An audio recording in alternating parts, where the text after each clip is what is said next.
Bonjour à toi, cher spectateur, qui a eu des petits souvenirs devant ce film, qui t'est dit « Oh, dis donc, c'est vrai que j'avais réagi un petit peu comme ça lorsque j'avais 13 ans et que j'ai fait chier mes parents avec des émotions un petit peu à fleur de peau. » Et parlons donc d'une suite assez surprenante de la part de Pixar, mais pas tant au vu du succès du premier long métrage, Vice Versa 2 ou Inside Out 2, réalisé par Kelsey Mann. L'histoire, nous reprenons Riley alors qu'elle vient de fêter ses 13 ans.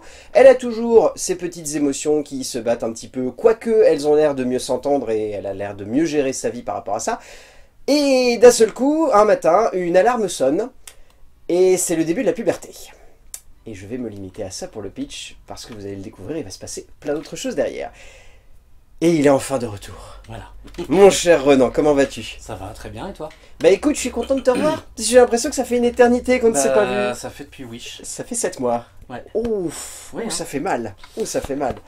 Et puis, quoi de mieux que ton retour pour le nouveau Pixar en plus. Exactement. Pixar qui sort donc en salle, ce qui fait du bien, parce qu'on se fait la réflexion quand même depuis quelques temps, mais c'est un peu une tristesse de voir Pixar uniquement sur Disney+, là ça n'est plus le cas. Et en plus, il cartonne. Et en plus, il fait un carton, je crois, deuxième meilleur démarrage de tous les temps pour un film d'animation aux États-Unis. Et en France, meilleur démarrage de 2024 avec un demi-million de spectateurs le mercredi de sortie. Voilà, je sais pas quoi dire de plus. C'est plutôt bon signe.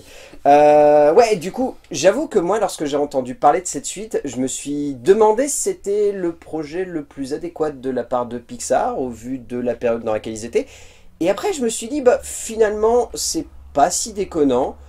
Pourquoi pas? Faut voir ce que ça donne en fait. Le premier film étant pour le coup un réel coup de cœur je pense pour énormément de spectateurs parce qu'au moment où il est sorti, je dirais pas qu'on était dans une période creuse de Pixar, mais c'était la fameuse période où ils voulaient sortir absolument 2 films par an tous les ans et c'était trop. Et ils venaient d'enchaîner je crois le Voyage d'Arlo qui avait pas forcément plus que ça marché.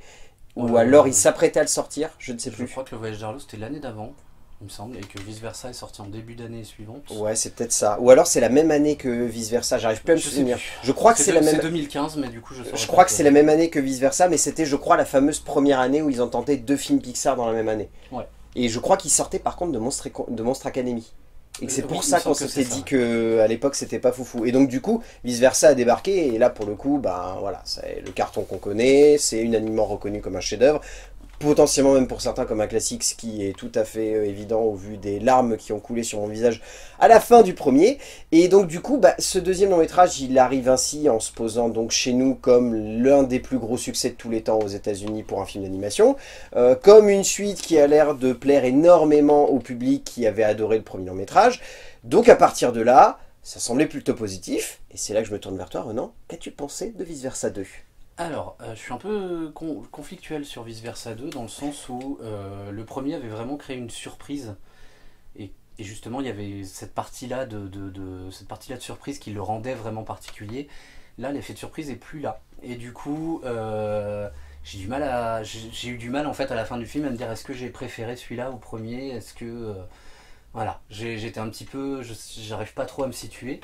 Cela dit, ça reste toujours aussi fait de manière aussi intelligente, avec toujours plein de métaphores, la manière dont c'est montré l'intérieur du cerveau de Riley. Je dirais juste un petit défaut de scénario qui est vraiment quasiment calqué, copié-collé sur le premier, avec les mêmes progressions. C'est peut-être le petit défaut du film. Mais sinon, bah, comme pour le premier, je me suis pas mal reconnu, et pas seulement dans des souvenirs, mais même sur moi, et sur des affaires récentes, dans le film. Comme le premier, c'est-à-dire c'est assez particulier, parce que le premier est sorti à un moment où je venais juste de changer de ville, de déménager, donc j'avais tout ce moment de nostalgie qu'elle a dans le film aussi parce qu'elle déménage et là en fait le film traite beaucoup de l'anxiété, du fait qu'elle ait des crises d'angoisse, etc.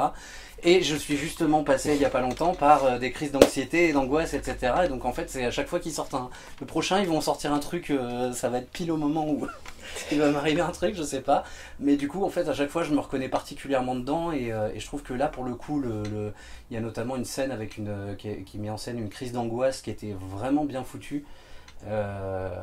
Et je me suis dit, pour le coup, même dans la représentation interne de la crise d'angoisse, je trouve que ça représente bien ce qu'on peut ressentir au fond de soi quand on a une crise d'angoisse. Et non, je trouve qu'il y a toujours, pour le coup, Pixar est toujours au top là-dessus. Mais du coup, ouais, il y a peut-être l'effet de surprise qui est moins présent. Et bon, par contre, j'avais eu peur au début quand ils ont dit va y avoir des nouvelles émotions chez Riley. Je me suis dit, mais du coup, dans le premier, les adultes, ils en ont pas. Comment ça se fait? Et je me demandais comment ça allait être intégré. Et en fait, bon, c'est pas tout à fait expliqué, parce qu'elle reste adolescente à la fin du film, donc il n'y a pas de changement. Mais on les voit, les nouvelles émotions, chez les autres adultes et chez les autres personnages. Donc voilà, au moins ils ont réglé le problème de dire elles n'étaient pas là, mais voilà, on saura peut-être pourquoi dans un potentiel 3, parce qu'à mon avis, il y a une fin qui est un peu ouverte. Oui, légèrement. Oui, très légèrement, très légèrement. Donc je pense qu'il y aura quelque chose là-dessus. Enfin, de toute façon, ils sont partis pour faire que des suites là. On a Toy Story 5 qui arrive. J'ai vu une rumeur sur les Indestructibles 3. Oh. Bref.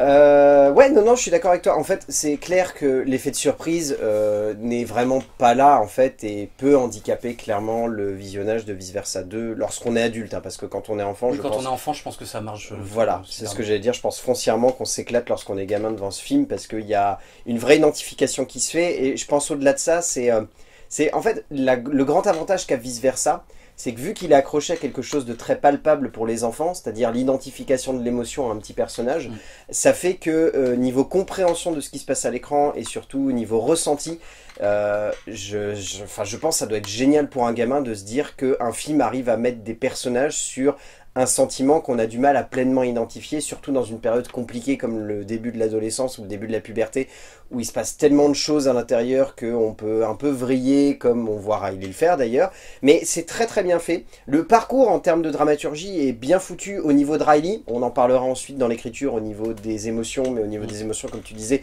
on est un peu sur un décalque de la même structure qu'il y avait avec joie et tristesse dans le premier long métrage. Ça reste prenant, ça reste entraînant. Encore une fois, ça reste beau visuellement, c'est extrêmement bien fait. Et il y a des scènes, tu citais la scène de la fameuse crise d'angoisse, je trouve visuellement, elle fait très réaliste et crédible.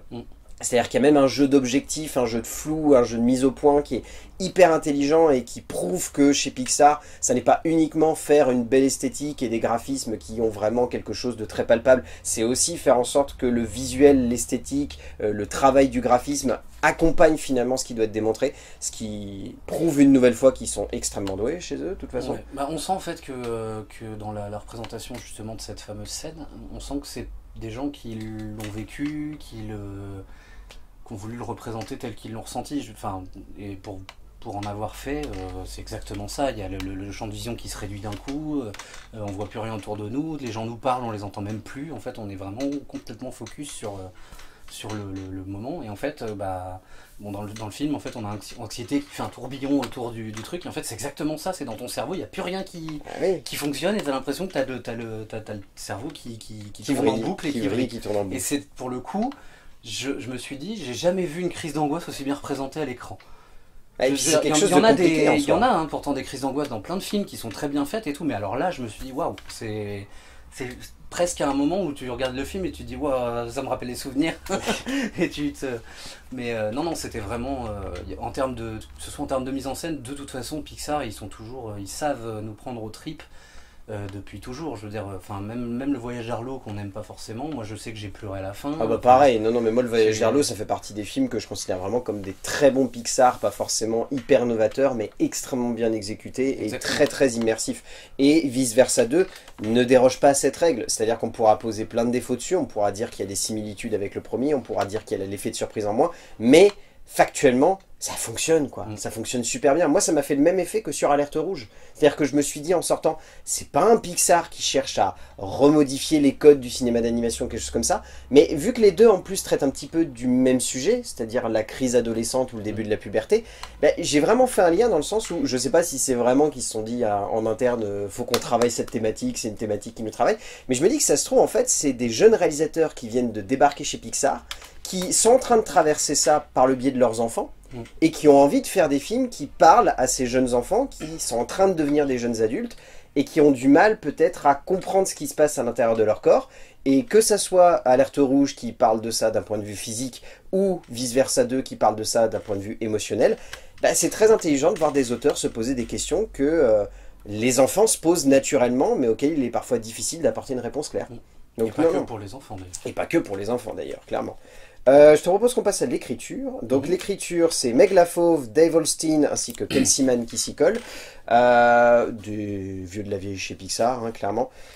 C'est intéressant parce qu'encore une fois, je me rappelle de cette époque où on parlait de Pixar et où j'étais obligé de sortir mon téléphone et d'avoir une liste de 5, 6, 7 scénaristes qui se relayaient.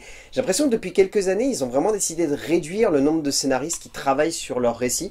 Je sais pas si c'est une intention de vouloir faire en sorte que ça s'éparpille moins. Moi en fait j'ai une double impression, c'est qu'en fait pendant un temps Pixar était très dirigé par Disney. Et donc on a eu par exemple des films comme Rebelle qui font très très Disney, sans doute même plus Disney que Pixar d'ailleurs. Et depuis quelques temps, mis à part le fait qu'on leur demande de faire des suites et des séries pour Disney+, ou des trucs comme ça, j'ai l'impression qu'on leur laisse plus d'autonomie. Et donc du coup on retrouve le Pixar qu'on a connu avant que ce soit allez vas-y faites-nous un film de princesse, faites-nous... voilà. Et... du coup, je pense que c'est pour ça en fait que Vice Versa 2 fonctionne, et même les films qui étaient sur Disney+, Soul et Luca étaient quand même de très bons Pixar. Bon, malheureusement, avec le Covid, ils se sont retrouvés relégués sur une plateforme, quoi qu'ils ont été diffusés au cinéma il n'y a pas longtemps. Tout récemment, ouais, ils se sont quand même décidés à les ressortir en salle. Mais c'est pas plus mal d'ailleurs. Mais du coup, j'ai l'impression que Pixar a un peu plus d'autonomie de ce côté-là, à part sur le fait que sortez-nous des suites de trucs parce que ça marche et financièrement ça marche bien, mais ça les empêche pas par exemple d'avoir des projets originaux. Il y a Elio, je crois, qui sort l'année prochaine. Oui, c'est ça, ça fait un moment en plus Elio qui nous le disait. Parce qu'à chaque fois ils se retardent parce qu'ils doivent faire Toy Story 5 machin. Ouais, c'est ça. Après, là pour le coup, vraiment, comme je le disais au début, j'étais sceptique sur l'idée de cette suite, où je me suis dit vraiment, est-ce que c'est utile de faire une suite à un long métrage qui évoquait déjà... Tout le monde a été sceptique, même dès les Exactement. premiers trailers, quand on a vu les nouvelles émotions, on s'est tous dit... on a tous fait un. Après, je me suis dit, pourquoi pas, les émotions, elles sont rigolotes, ça peut amener des... En fait, il fallait voir si ces émotions, elles allaient être amenées à la truelle, ou si ça allait être amené de manière subtile. Et ce que je trouve cohérent dans l'écriture de LaFauve, Holstein et de Mann, c'est... Il y a cette envie de vouloir amener de nouvelles émotions, donc poser de nouvelles questions, et également de créer un tout petit semblant d'antagoniste. En fait, c'est très bien fait là-dessus, mais on est typiquement sur le genre de film où on n'est pas sur des antagonistes vraiment hyper noirs, hyper méchants et hyper glauques, mais on est plus sur cette petite nuance où on se dit, bah, ils ont pas l'air méchants, mais c'est vrai que les choix qu'ils font, c'est un peu de la merde. Et du coup, moi, je trouve ça très frustrant et en même temps très galvanisant d'un point de vue affectif. Et puis ça correspond tout à fait au principe d'émotion. L'anxiété, c'est quelque chose qui n'est pas forcément négatif en soi. Non, même l'anxiété, l'envie, l'embarras, l'ennui... Ce ne sont pas forcément des émotions particulièrement négatives. Ça fait aussi partie des émotions humaines qui font qu'on peut aussi se retenir dans certaines circonstances pour pas être gênant ou des choses comme ça. Mais où quand ça devient excessif... Là, ça devient problématique, et pour le coup, on n'est pas seulement dans le tourment adolescent, on est aussi dans un film qui est très, très psychologique finalement, où on vient nous montrer que voilà, quand une émotion prend le dessus beaucoup trop par rapport aux autres, déjà non seulement elle réprime les autres émotions, et en plus, tout devient excessif, même l'envie devient excessif dans des endroits où il y a juste embarras, où pour le coup, justement, quand tu as des excès, l'embarras, il est plus trop...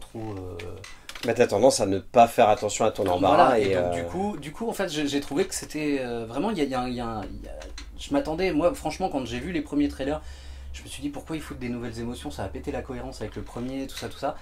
Et finalement, en fait, d'une part, c'est logique, parce qu'effectivement, avant un certain âge, les enfants se posent pas tant de questions sur et si je fais ça, qu'est-ce qui va se passer, tout ça.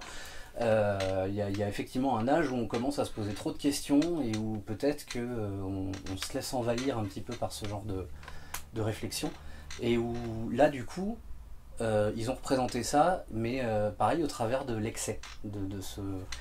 Et franchement, j'ai trouvé ça hyper intelligent, comme dans le premier d'ailleurs.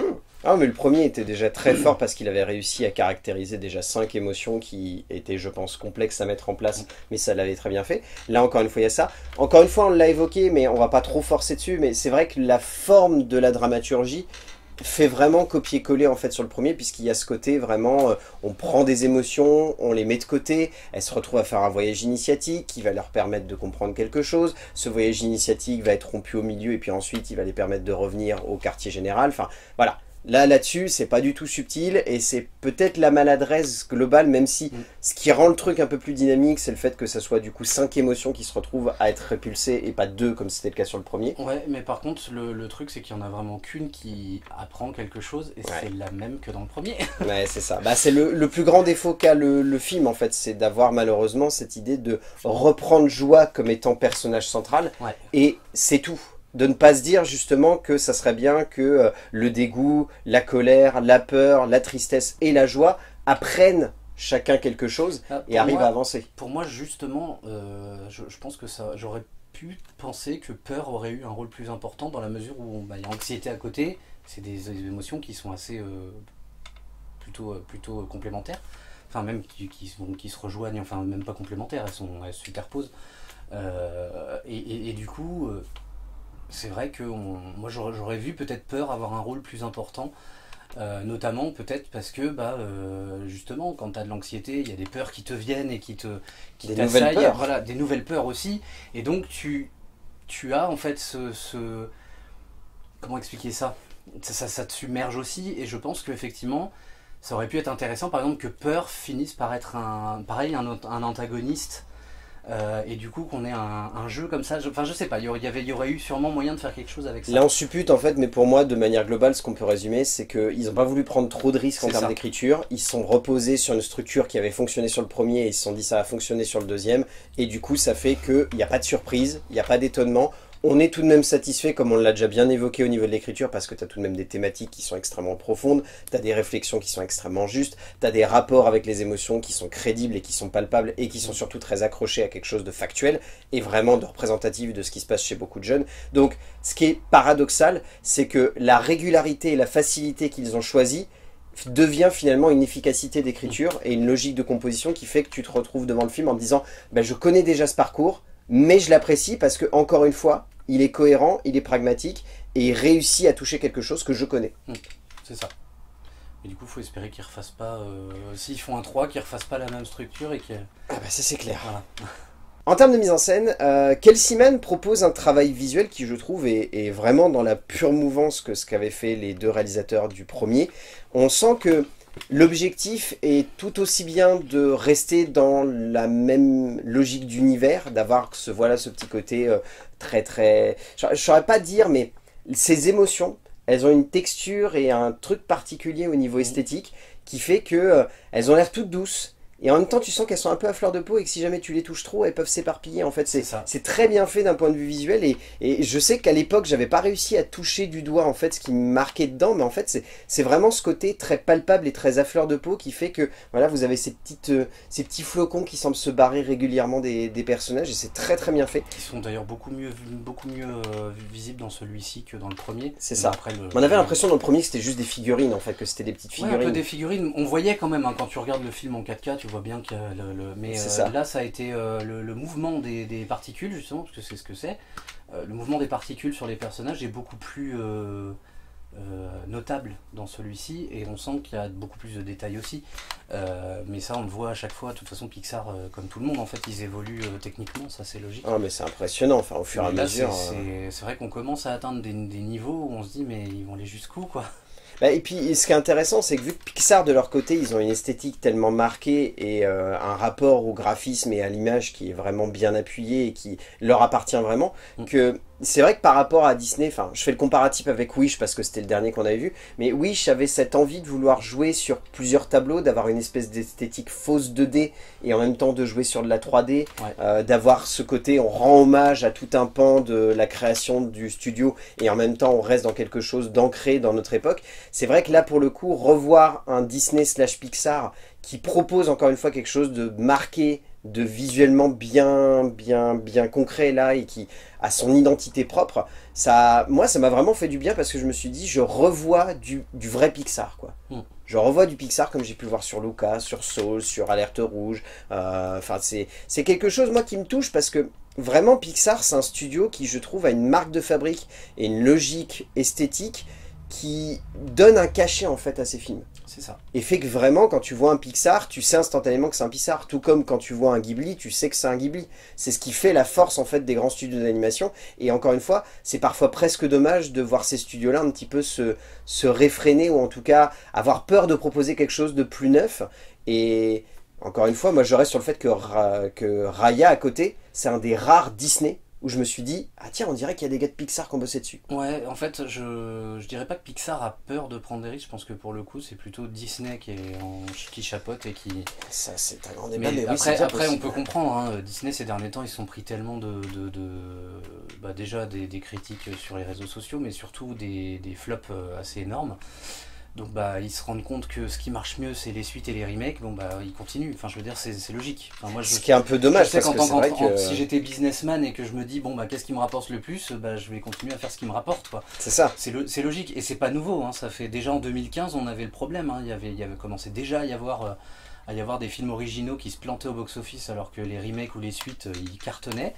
Et Mais je crois que Le Voyage d'Arlo d'ailleurs avait été le premier d'une longue suite en fait de films il qui y a ont eu Cars fait 2 que... aussi je crois. Ah non, non, Cars 2 c'est un échec critique, pas... Cars 3. Non, oui, le 3. Mais le 2 a été un échec critique. Oui, c'est ça. Mais pas... Ah oui, non, ça avait cartonné au box-office. Commercial. Par contre, ouais, la critique avait dit c'est nul, c'est... Enfin, En même temps... Voilà, on est d'accord. Voilà. Mais ouais, je crois que c'était Le Voyage d'Arlo où il y avait eu un vrai succès presse, un vrai succès au niveau des notes, mais par contre, le public avait pas du tout suivi parce qu'il y avait cette impression que c'est bizarre, il y a déjà un nouveau Pixar qui sort alors qu'on n'est pas en... Puis même visuellement, je pense que ça... Il y a des gens qui n'ont peut-être pas adhéré au parti pris, puisque du coup, on avait des décors extrêmement réalistes, avec des personnages hyper cartoon, et je pense que peut-être le décalage avait peut-être un petit peu rebuté. Ce qui fait que derrière, ils sont tout de suite remis en question, ils sont tout de suite repartis sur des univers très bariolés, très marqués. C'est ce qui s'est passé aussi avec Wish, c'est-à-dire que on s'est habitué depuis quelques années à un certain visuel chez Disney, et là ils arrivent avec un truc qui est, je dirais pas cheap, parce que c'est vraiment un choix, mais où du coup, comme il y a moins de détails, vu qu'on essaye de faire de l'animation, ça donne l'impression que c'est cheap. Et pour les gens, en fait, bah, c'est une régression, en fait. Et donc, forcément, ça pousse les gens à aller voir autre chose. Surtout qu'en plus, l'année dernière, il y a eu Mario, quand même, qui est sorti. Oui, c'est donc, ça. Qui, lui, pour le coup, fourmille de détails, donc, pour moi, en fait, c'est aussi à ça qu'on reconnaît Pixar. C'est aussi, moi, j'aime beaucoup Pixar pour ça. Ils osent des sujets qu'on ne mettrait pas en image normalement. Moi je sais qu'à chaque fois que je vois un trailer d'un Pixar comme Vice Versa, je me dis qu'est-ce qu'ils vont encore nous faire. Non mais c'est vrai que c'est à chaque fois... La première fois que tu vois le trailer, moi par exemple Wall-E, la première fois que j'ai vu le trailer, j'ai fait qu'est-ce que c'est que ça? Qu'est-ce qu'ils vont nous faire? Alors après il y a eu, même pareil, Vice Versa, Élémentaire, je pense que les seuls où je me suis pas trop posé de questions, c'était effectivement Rebelle, Indestructible. Mais même Cars, la première fois qu'on a vu, ils vont faire un film avec des voitures. et pourtant, le premier Cars, voilà. Et chacun peut avoir ses débats, mais... à chaque fois, il crée une surprise comme ça. C'est pour ça que moi, j'ai jamais trop aimé les suites chez Pixar, parce que, bon là, ça va, elle est bien faite, hein, je vous rassure. Mais c'est pour ça que j'ai toujours été très sceptique à chaque fois que Pixar sort une suite, parce que je me dis, mais c'est tellement leur marque de fabrique de créer la surprise dans chacun de leurs films, que là... Bah, une suite, c'est dommage parce que il y a plus la surprise, il y a plus on sait de quoi ça va parler, on connaît déjà l'univers quoi. En fait, c'est qu'ils doivent trouver d'autres moyens de surprendre et après c'est vrai que c'est compliqué parce que par exemple, encore une fois, je reprends la mise en scène, mais Kelsey Mann, elle est pas si surprenante que ça dans son utilisation de la mise en scène. C'est vrai que par exemple, un truc tout bête, mais j'avais beaucoup aimé que Vice Versa, premier du nom, soit pas un plein écran, soit pas un scope, c'était un flat. Ouais. Et donc du coup, ça avait une dimension, je trouve, plus réaliste. Ouais. Plus crédible. Et c'est vrai que là, d'un seul coup, le scope, je dirais pas que ça fonctionne à 100%. Ça aurait peut-être été mieux d'ailleurs de rester en flat, parce que je pense pas que le scope apporte tant que ça au film, mais c'est une prise de risque. Et là-dessus, au moins, on peut dire ils ont tenté quelque chose. Mais je me dis que Kelsey Mann, peut-être, voilà, c'est l'une des seules innovations en fait qu'elle peut réellement apporter, parce que derrière, on l'a évoqué, la fameuse scène de la crise d'angoisse, c'est peut-être une très belle scène d'un point de vue visuel, d'un point de vue esthétique, mais je pense que la plupart des gens vont pas forcément s'en rendre compte, ils vont juste se dire, il y a un vrai ressenti, il y a une vraie intensité dans cette scène-là, mais ils vont pas voir tous les petits trucs que j'ai cités, c'est-à-dire la perte de mise au point, le travail sur la profondeur de champ, le jeu au niveau du son, le travail au niveau de l'anxiété, comment elle est représentée dans le cerveau, des trucs comme ça, mais ils vont avoir le côté affectif. Ce qui fait qu'en fait, c'est ça qui fonctionne sur ce genre de film, c'est que Kelsey Mann, elle comprend qu'elle peut pas amener une innovation parce que ça a déjà été placé avant, mais elle peut se permettre des petits moments de créativité à gauche et à droite qui vont faire qu'on va se dire, je sais pas ce qu'elle a amené en plus, mais il y a une identité au film. Il y a un petit truc qui sort de l'ordinaire et qui fait que ce film-là, on va se dire, bah, il n'est pas novateur, mais par contre, il est efficace, quoi. Il y a une scène dont on n'a pas parlé aussi qui est vachement bien, c'est la scène avec les secrets. Oui. En plus, elle est extrêmement drôle. Oui. Oui, non, mais oui. Je suis Banana Outil. Très belle utilisation d'ailleurs d'un personnage en 2D. Oui, Et d'un personnage PlayStation en plus. PlayStation. Ah oui, le fameux mec un peu dark. Ah oui, le personnage de jeu vidéo, oui. Oui. Très drôle d'ailleurs aussi. Très drôle et qui est un peu pixelisé et tout. Enfin, et qui bug contre les murs. Voilà, non, mais cette scène était vraiment super bien foutue. Bon, je pense que tous les enfants vont peut-être pas forcément se retrouver dans le personnage de jeu vidéo, mais nous... Là, pour le coup, c'est très ciblé. Qui avons connu l'époque des jeux vidéo, même maintenant, il y a encore des jeux où tu as des personnages qui rentrent dans les murs, enfin, et où du coup, c'est extrêmement drôle. Enfin, là aussi, il y avait encore pour le coup, ça fait partie de ce genre de scène où, ok, on a repris la structure du premier, mais on arrive toujours à créer des moments de pur fun. Et puis même le personnage de dessin animé, c'est littéralement une parodie de Dora l'exploratrice. Ah oui. Avec sa Banana Outil, c'est Banana Outil, je sais pas si... Il me semble pas qu'elle ait un... Si, elle a son sac à dos qui parle Dora l'exploratrice. Exactement. Ah mais t'inquiète, oui, Banana Outil, c'est le sac à dos. Pour le coup, c'est vraiment une parodie de Dora l'exploratrice, avec le truc qui fait des regards caméra tout le temps, et les autres qui sont là, à qui tu parles? Ah non, mais cette scène, mais honnêtement, je suis pas sûr que les gamins ça les fasse rire, mais moi, je sais que dans ma salle, il y avait toute une bande de gosses derrière, ils ont rien capté. J'étais mort de rire à voir le personnage parler au mur et les autres qui font... Mais à qui tu parles? Et j'étais en train de me dire, mais oui, mais ça marche, quoi, ça marche. Ça marche super bien. Mais de manière globale aussi, l'humour dans le film est très bien équilibré, je trouve. Il y a vraiment des scènes qui sont très drôles, qui sont très touchantes. C'est de manière globale, en fait. C'est évidemment ce qui doit marcher dans ce genre de film, mais d'un point de vue émotionnel, tout y passe. Ouais. On est touché, on est impacté, on a peur, on est embarqué, on rit, mais quand on rit vraiment bien. Enfin... Encore une fois, les émotions sont à fleur de peau, mais vu le sujet du film, si ça n'avait pas été le cas, j'aurais presque été un peu déçu. Oui, de toute façon, un film comme ça, tu peux pas le faire, s'il n'y a aucune émotion dans la narration, ça marcherait pas. Et d'ailleurs, c'est un film sur les émotions, tu ne peux pas faire un truc... Exactement. Et d'ailleurs, l'une des rares scènes où moi j'ai vraiment eu les larmes qui me sont montées aux yeux, c'est étrangement pas une scène triste, mais au contraire une scène très joyeuse sur la fin du film, juste après la crise d'angoisse. Je n'en dis pas plus, mais c'est une scène qui m'a vraiment... Enfin, pour le coup, elle m'a vraiment touché, et c'est le genre de larmes où tu sais, t'as un grand sourire et où tu pleures quand même. Oui, oui. Et voilà, c'est ce qui fait pour moi que ce film a vraiment... Enfin, même s'il a les défauts qu'on a évoqués, il a quand même d'énormes qualités qui ressortent beaucoup plus que tous les petits défauts qu'on peut voir à côté. Je te propose qu'on passe au casting. Ouais. Tu l'as vu en VF toi VF, aussi? Ouais, c'est ça. Au niveau de la VF, il y a quasiment les mêmes noms que sur le premier. C'est-à-dire Charlotte Lebon qui joue Joie, Pierre Ninet qui joue Peur, Marie-Lou Berry qui joue Tristesse, Gilles Lelouch qui joue Colère, je ne sais plus qui fait Dégoût, mais je vais réussir à le retrouver à un moment. Dorothée Pousseau qui joue Anxiété. Attends, pour Dégoût, ouais. c'est pas Adèle Exarchopoulos. C'est Adèle Exarchopoulos, tout à fait. Mais voilà, on retrouve encore une fois les mêmes noms. Dorothée Pousseau se greffe très très bien, je trouve, à côté de tout ce petit monde-là. Encore une fois, je pense que vous allez instantanément reconnaître sa voix, mais voilà, ça fonctionne évidemment extrêmement bien. Ce que je trouve assez hallucinant avec elle, c'est qu'elle a fait Vanellope dans Ralph, et à aucun moment du film, on se dit « Ah, c'est la voix de Vanellope ». Exactement. Alors que pourtant, on reconnaît la voix, on sait que c'est la même, mais... Ah bah les amateurs de doublage, de toute façon, ils vont dire instantanément « Oh, voilà. Dorothée ». Mais ouais, non. Il manquerait peut-être presque Donald Renew. C'est vrai. Il y a quand même Emmanuel Curtil qui joue Banana. Banana Outil, ouais. Mais pour le coup, le doublage français est vraiment bon, mais encore une fois, ça prouve que on a souvent parlé des problèmes que pouvait avoir un film avec le Star Talent. Ça n'est pas le cas en fait ici, puisque moi déjà, je ne me souvenais plus que c'était Charlotte Lebon qui faisait Joie, et j'étais en train de me dire, je connais cette voix, et elle fonctionnait extrêmement bien.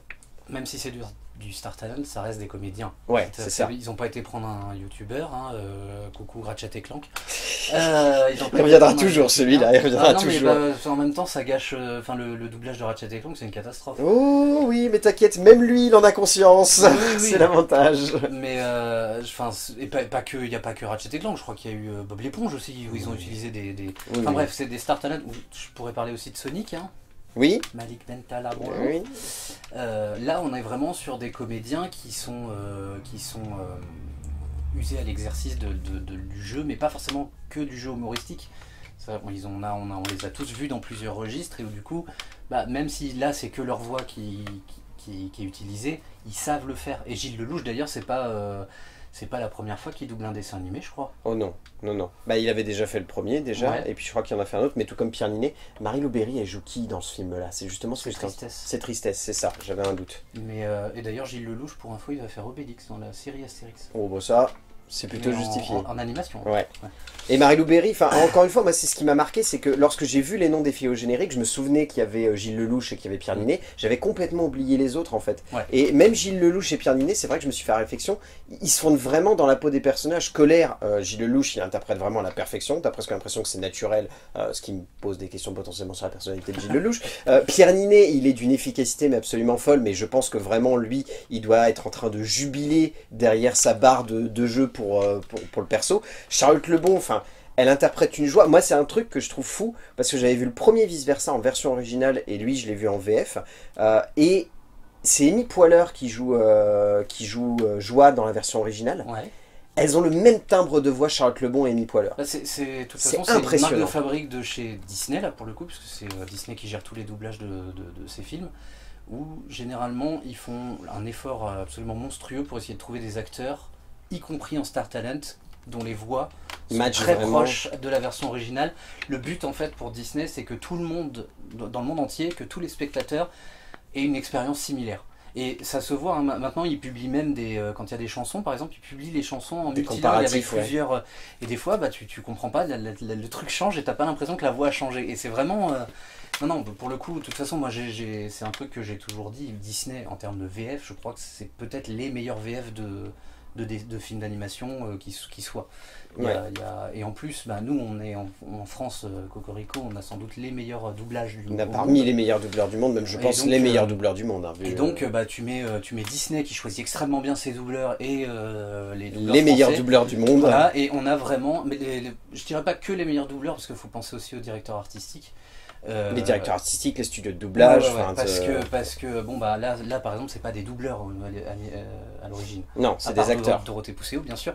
Bah non, mais à part euh, tous ceux aussi, les acteurs secondaires, on voilà. n'en a pas forcément parlé, mais ceux qui Exactement. jouent les parents aussi de Riley sont des Oui, acteurs de Françoise doublage Cabal. qui... Ouais, non mais c'est des acteurs de doublage qui sont extrêmement connus. Enfin, tout le monde est vraiment fort dans ce film parce qu'il y a cet équilibrage entre des voix que l'on connaît, qu'on identifie, et des voix qui sont plus populaires, plus connues du grand public par le biais de ces Star Talent. Et c'est cet équilibre en fait qui fait la force du film et qui fait qu'encore une fois, ces gens-là se mettent au service d'un métier qui... C'est bien de faire un lien avec l'actualité, mais où il y a eu vraiment ce débat aujourd'hui avec les IA et avec le développement justement des studios qui veulent s'en servir pour potentiellement éviter d'avoir à utiliser des doubleurs. Pensez au fait que si c'est le cas, il n'y aura pas la même crédibilité et la même justesse de composition qu'il peut y avoir ici, où vraiment, certes, comme tu l'as dit, niveau timbre de voix, on va être à l'identique de tel pays ou tel pays, mais par contre, niveau jeu, niveau interprétation, il va vraiment y avoir une manière de s'accaparer le personnage et lui donner un nouveau timbre de voix et une nouvelle identité. C'est justement ce qui fait toute la qualité d'un doublage, c'est d'être capable de reprendre le texte original, le traduire, mais De l'adapter. de l'adapter vraiment de manière correcte pour le langage d'arrivée en fait. C'est Et, ça. parce que quand on commence à faire des doublages mot à mot ou qu'en plus on essaye de calquer l'émotion de l'acteur original, on ne parle pas pareil en français comme on parle en anglais. Exactement. Et du coup les intonations sont pas les mêmes sur les mêmes mots, etc. Et donc pour moi une IA, du moins dans l'état actuel, je vois pas comment on peut sortir un film doublé par de l'IA. Même dans l'état du futur. Non. Bah dans l'état Non. du futur, oui, pas pour une question éthique, mais Oui, comme c'est ça. les IA s'améliorent, je me dis un jour ce sera peut-être plus distinguable. Exactement, mais faut Dans l'état pas que ça actuel, arrive. dans l'état actuel, si jamais un jour ils sortent un film avec IA, ça va s'entendre. Oh oui, clairement. On arrive à la fin de cette vidéo. Qu'est-ce que tu retiens de Vice Versa 2, mon cher Renan? Eh bien, je retiens une très bonne suite, dans un premier temps, qui certes ne crée pas autant la surprise que son aîné, mais voilà, il reste vraiment dans la lignée.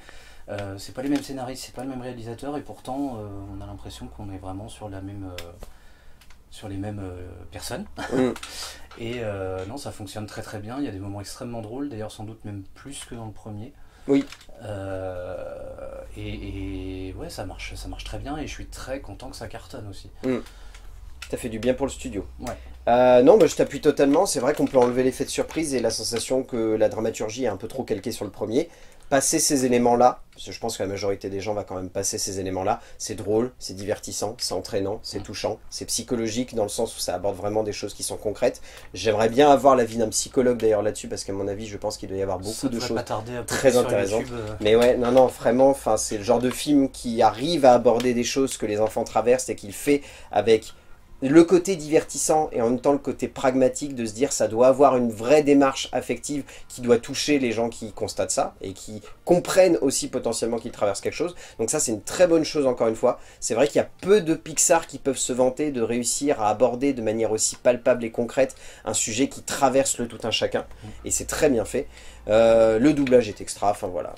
Vice Versa 2 de Kelseyman, clairement. Vous l'aurez compris, allez le voir, vous avez passé un très bon moment en famille, de toute façon je pense qu'il va rester à l'affiche tout l'été, et ça n'est pas Moi Moche et Méchant 4 ou Garfield Héros Malgré Lui qui va le détrôner, je pense clairement qu'il va rester en tête. Merci mon cher Renan merci d'être venu, je ne sais pas pourquoi on se retrouvera, mais on se retrouvera, on va bien se trouver un truc. Il y a un Disney je crois à la fin de l'année de toute oui, façon, donc, et puis il y a aussi Sonic. Exactement. Il y a Sonic, donc on aura des choses. Je pense que je vais te demander de faire Wicked aussi. Oh, ça me va, ça me va, ça m'aurait étonné, tiens, mais oui, ça me va, ça me va. Et d'ici là, on va dire aux gens d'aller voir des films, parce que c'est bien d'aller voir des films, et qu'on se retrouvera pour parler de films, bien évidemment. A plus. Et j'ai hâte de voir dans le 3, le moment où Riley va prendre de l'alcool. J'ai très hâte de voir ce que ça va donner. Je suis à peu près persuadé qu'ils vont balancer l'émotion amour. Oui, c'est sûr, c'est obligatoire.